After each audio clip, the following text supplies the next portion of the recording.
Momento por permitirnos una vez más presentar el mensaje de tu palabra, que tú hables a nuestras vidas conforme a la necesidad que tenemos, en el nombre del Padre y del Hijo y del Espíritu Santo.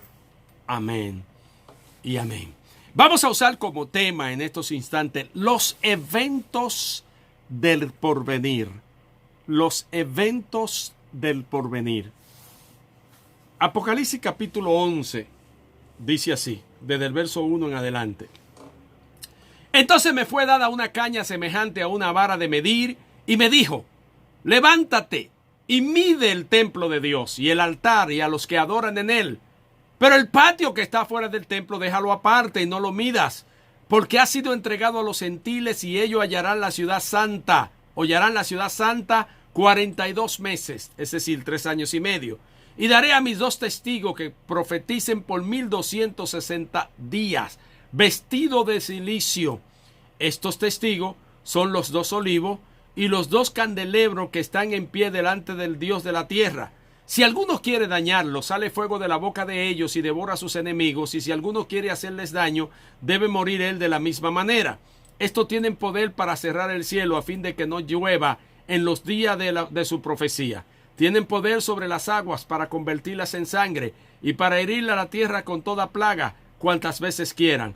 Cuando hayan acabado su testimonio, la bestia que sube del abismo hará guerra contra ellos y lo vencerá y los matará. Y sus cadáveres estarán en la plaza de las grandes ciudades que en sentido espiritual se llama Sodoma y Egipto, donde también nuestro Señor fue crucificado.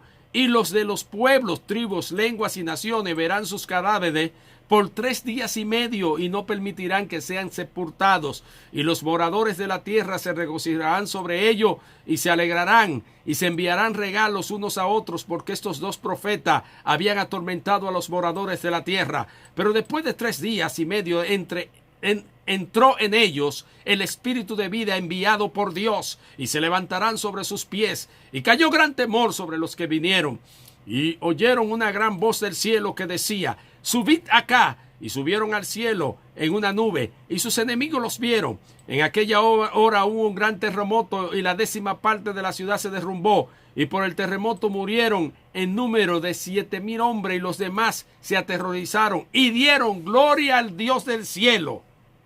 El segundo ay pasó. He aquí, el tercer ay viene pronto. Es mejor ver este capítulo en conjunto antes de hacer ningún intento de tratarlo en detalle. Se ha dicho que es al mismo tiempo el más difícil, el más importante de todo el Apocalipsis. Su dificultad es obvia y contiene problemas de interpretación de cuya solución no tiene verdadera certeza. Su importancia radica en el hecho de que contiene un sumario deliberado del resto del libro. El vidente, el profeta, ha comido el rollito y recibido en su mente el mensaje de Dios. Este hombre se lo comió. Este hombre lo recibió, Juan. Recibe ese rollo, se lo come y ahora está erutando todo aquello bien digerido y bien almacenado. Ahora él expone no en detalle todavía, sino en las líneas generales de su desarrollo. Tan seguro está del curso de los acontecimientos que desde el versículo 11 cambia el tiempo de su narración y habla de cosas todavía futuras si fuesen ya pasadas. ¿Qué nos dice el verso 11? Dice: pero después de 3 días y medio entró en ellos el espíritu de vida enviado por Dios, y se levantaron sobre sus pies, y cayó gran temor sobre los que vinieron, los que lo vieron, a los 2 olivos.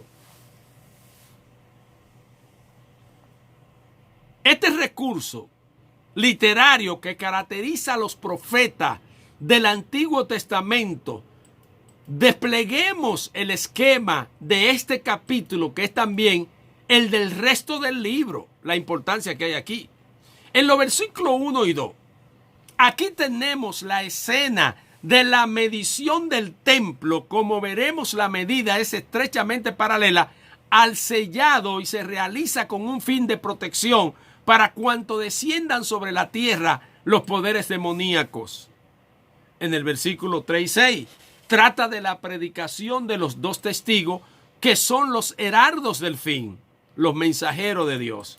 En los versículos 7 y 11, aquí surge por primera vez el anticristo en la forma de la bestia del abismo y su temporal triunfo que resulta en la muerte de los dos testigos. En el versículo 11 y 13, del 11 al 13, aquí se representa la restauración de la vida de los testigos y por consiguiente el arrepentimiento y conversión de los judíos, que lo encontramos también eso en el paralelo de Romanos capítulo 11, donde dice, y luego todo Israel será salvo.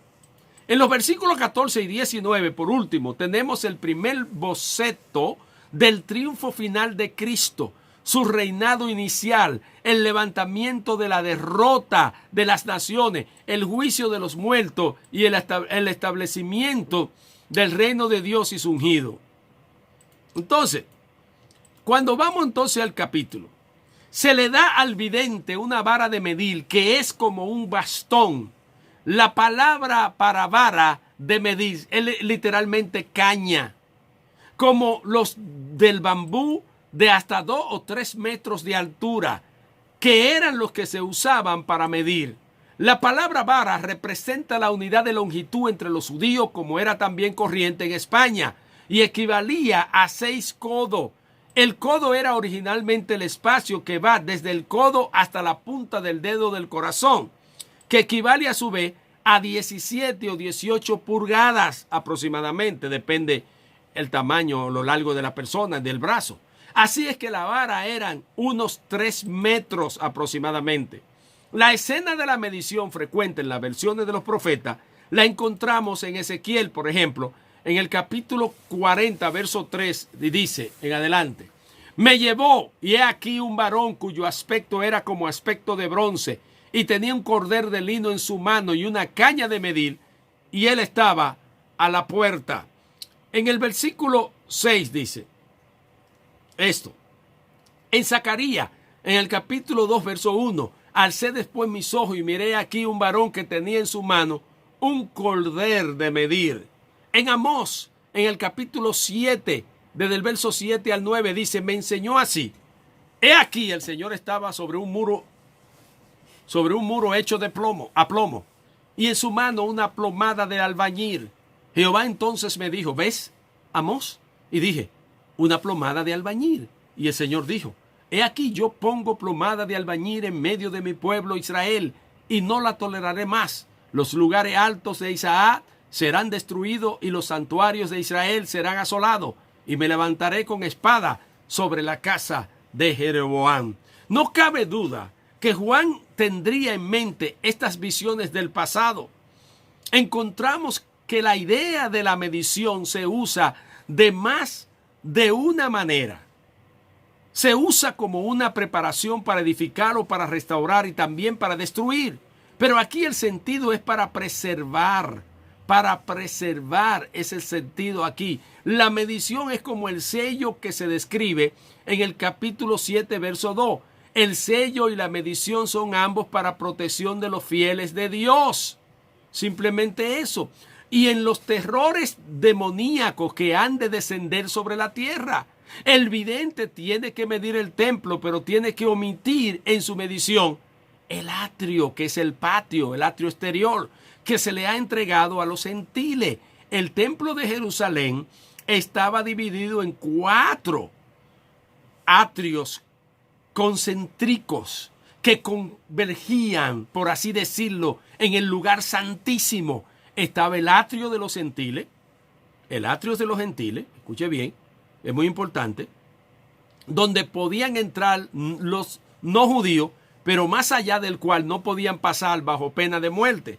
Entre el atrio siguiente había un baulastra en la que se encontraban lápidas que advertían a los gentiles que pasar más adentro de ese lugar, oye, podían entrar a este lugar, pero si pasaban más adentro, tenían problemas. Luego estaba el atrio de los israelitas, más allá del cual no podían entrar los laicos. Y por último estaba el atrio de los sacerdotes, donde estaban el altar del holocausto de bronce, el altar del incienso de oro y el lugar santísimo. Y el atrio solían entrar los sacerdotes. El vidente había de medir el templo, pero la fecha de Apocalipsis, como ya hemos visto, es alrededor del año 90 después de Cristo. Y el templo dejó de existir en el año 70. ¿Cómo podía medir el templo entonces? ¿A qué templo se está refiriendo? Si ya el templo había sido destruido por Tito en el año 70 y Apocalipsis se escribe en el año 90. La solución está en esto. Es casi seguro que Juan está siguiendo una descripción que se conocía de antes, seguramente en este pasaje, y se habló o se escribió originalmente en el año 70 durante el último asedio de Jerusalén y durante ese asedio de la denominación judía que no estaba dispuesta a admitir la derrota, y era la de los celotes, que preferían morir todos a una, como acabaron por hacer de hecho que destruyeron a esta gente. Cuando los romanos abrieron brecha en el muro de la ciudad, los celotes, que lo que significa los que llevan dagas, se concentraron en el templo para presentar allí una resistencia desesperada. Es casi seguro que algunos de sus profetas dijeron: no temáis, los invasores pueden que lleguen al atrio de los gentiles y lo profanen, pero no entrarán más en el interior del templo. Dios, esa era su esperanza, era la esperanza que ellos tenían, que Dios no lo iba a abandonar, Dios no lo iba a permitir. Esa confianza resultó fallida. Los celotas perecieron y el templo fue destruido, pero originalmente la medida de los atrios interior y el abandono del atrio exterior representó la esperanza celota en aquellos últimos terribles días. Puede ser que cuando Juan usa esto, se esté refiriendo a esa historia. Cuando Juan toma esta figura y la espiritualiza totalmente, cuando habla del templo, no está pensando en los edificios sagrados de los judíos, que había sido demolida hacia ya 20 años atrás. Para el templo era la iglesia cristiana, el pueblo de Dios, y encontramos esta figura repetidamente en el Nuevo Testamento. Los cristianos somos piedras vivas, edificados en una casa espiritual. Primera de Pedro, capítulo 1, versículo 2. Primera de Pedro, capítulo 2, versículo 5. La iglesia está fundada sobre los apóstoles y los profetas. Jesús es la piedra angular y toda la iglesia va creciendo para ser un templo santo en el Señor. Efesios capítulo 2, versículo 20. Es que no sabéis, dice Pablo, que soy templo de Dios. Y en Primera de Corintios, capítulo 3, verso 16, nos dice: no sabéis que soy templo de Dios y que el Espíritu de Dios mora en vosotros. En Segunda de Corintios, capítulo 6, verso 16, nos dice: ¿y qué acuerdo hay entre el templo de Dios y los ídolos? Porque vosotros sois el templo del Dios viviente, como Dios dijo: habitaré y andaré entre ellos y seré Dios y ellos serán mi pueblo. Medir el templo es lo que quiere decir sellar al pueblo de Dios para eximirlo del terrible tiempo de la prueba, pero el resto están condenados a la destrucción. Encontramos ya en este pasaje la medición del templo. Ahora, tú eres templo del Espíritu Santo. Y yo creo en esto. La Biblia dice que Dios da conforme a la medida de nuestra fe. Entonces ahí se está midiendo el templo. ¿Pero cuál templo? Tu cuerpo, tu vida, tu fe, tu convicción en Cristo. ¿Hasta dónde es la medida de fe que tenemos? Por eso estamos en tanta desgracias en las iglesias. Porque no tenemos fe, porque no creemos en Dios. Si tuviésemos fe como un grano de mostaza, las cosas serían diferentes en nuestra vida, en nuestra familia, en nuestro hogar y en todo lo que nosotros hacemos. Pero no tenemos fe. Dios tiene que medir este templo. Dios tiene que medir tu cuerpo para así impugnarte o darte la fe necesaria para que pueda avanzar y derrotar a esta carne y al enemigo que te asedia. Esto es a Satanás. ¿Pero con qué? ¿Qué herramientas tenemos? La única herramienta que podemos tener para confrontar esta situación es la fe que tengamos en Dios. Y la fe viene por el oír, y el oír de la palabra de Dios. Y la fe viene por el crecimiento que nosotros tengamos en Dios, por la búsqueda que tengamos en Dios. ¿Usted cree que viendo mucha televisión, ¿Usted cree que comiendo mucho? ¿Usted cree que emborrachándose muchas veces usted va a poder tener fe? ¿Usted cree que viviendo en lascivia, en lujuria, en pecado, en mentira, en engaño, en robo, en maledicencia, en maldad, puede crecer en fe? ¡No! Pero la iglesia se ha corrompido. La iglesia está comparándose con el mundo. La iglesia está siguiendo al mundo. La iglesia no está siguiendo a Dios. La iglesia no está siguiendo los principios de Dios. La iglesia está siguiendo todo lo que es malo, perverso, malévolo. Y eso es el problema que nosotros tenemos. Entonces este templo tiene que ser medido. Tiene que ser medido tu templo. Tu templo es tu cuerpo. Tu cuerpo, en vez de entregarlo a la justicia de Dios, lo está entregando a la lascivia, al pecado, al adulterio, a la fornicación. Y ese es el evangelio que nosotros profesamos tener. Un evangelio en decadencia, un evangelio flaco, enclenque, un evangelio de debilidad. Un evangelio que cuando tú vas a ponerle la mano a un demonio, el demonio lo que hace es que te entra a golpe, como pasó en el libro de los Hechos, que lo aruñaron, lo desnudaron y lo mandaron a su casa corriendo. Aquellos demonios, aquellos que fueron a reprenderlo, te reprendemos en el nombre del Cristo que predica Pablo. Los demonios le dijeron, ajá, a Pablo conocemos y a Cristo también, pero vosotros ¿quiénes sois?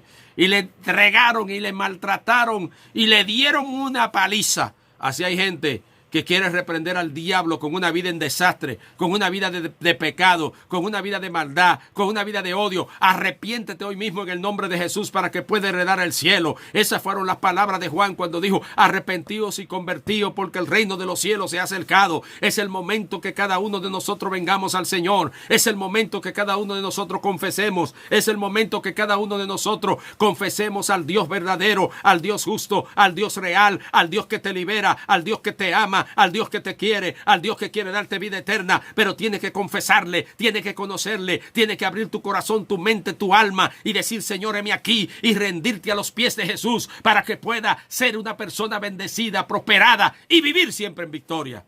Pero estamos viviendo en desgracia, estamos viviendo sin fe.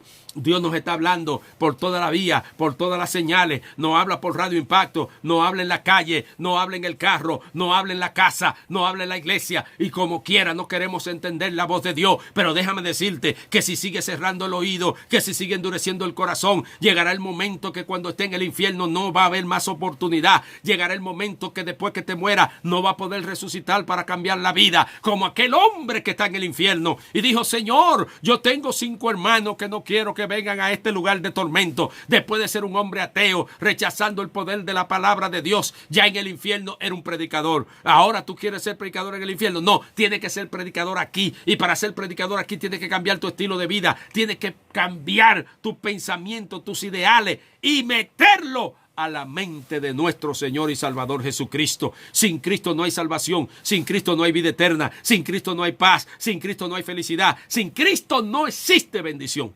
Entonces, ¿qué es lo que está esperando? Dime, ¿qué es lo que tú estás esperando? ¿Qué es lo que estás esperando? Recuerda que somos hijos de la muerte. Recuerda que no vamos a vivir para siempre en este mundo. ¿Qué crees? ¿Qué crees? ¿Que no te va a morir? Te vas a morir. Ahora que está vivo, atiende la palabra que te estoy diciendo y acéptala para que pueda heredar la vida eterna. ¿Y cómo lo hago, pastor? Simple. El Espíritu Santo ya te tocó. Ahora tú vas a orar conmigo y vas a confesar a Jesús como tu Salvador. Repite esta oración conmigo. Señor Jesús, en este día reconozco que soy pecador, pecadora, pero que solamente con el derramamiento de tu sangre en la cruz fui salvo. Perdóname, te acepto, te recibo, en el nombre que es sobre todo nombre, en el nombre de Jesús. Amén.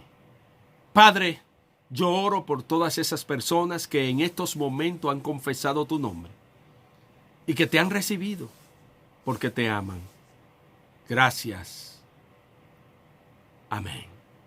Muchas gracias. Te habló el doctor y pastor Andrés Serrano, pastor de la Iglesia La Senda en Corona, California. Dios te bendiga.